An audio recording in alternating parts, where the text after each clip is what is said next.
say that I'm not a great believer of the idea of a labor market, although presumably there is one. I think what really makes a difference in terms of labor market is regulation. And from that point of view, I think it's probably fair to say that we don't have a labor market in Europe. We have several labor markets, and that's partly because we still have different types of regulation and different levels of regulation interacting in Europe in order to regulate the market for the supply and the demand of labor as a resource. So I think there are several labor markets in Europe. They're regulated in different ways, and workers have different experiences depending on the country in which they provide their labor.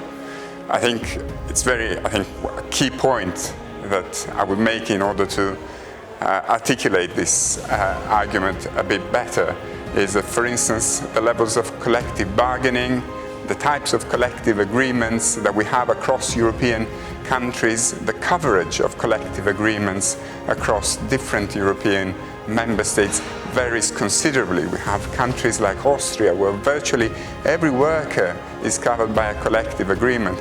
And then we have countries such as the United Kingdom where in the private sector the coverage of collective agreements is below 10%.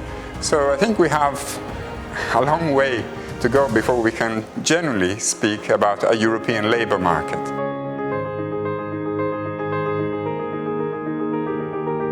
I think as Europeans we tend to be slightly Eurocentric, and we tend to believe that we have been at the center of world developments basically forever.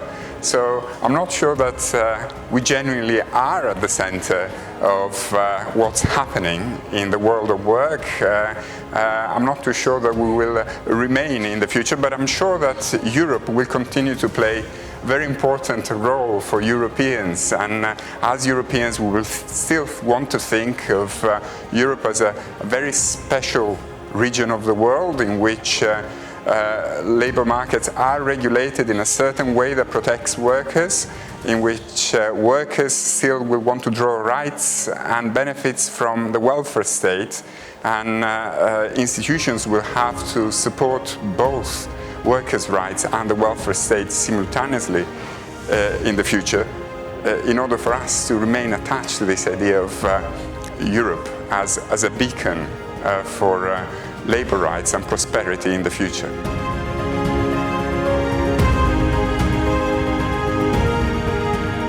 I have a 10-year-old son, and I ask myself what kind of advice as a parent I should be giving to him for when, in a decade or so, he will be entering what you call the labor market.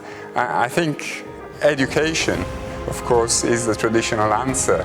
It's very likely that in the future, as in the past, skills and education will play a very important role in terms of accessing labor market in a favorable position. But I think whatever advice we give to individuals, really the regulation of labor markets is a collective exercise.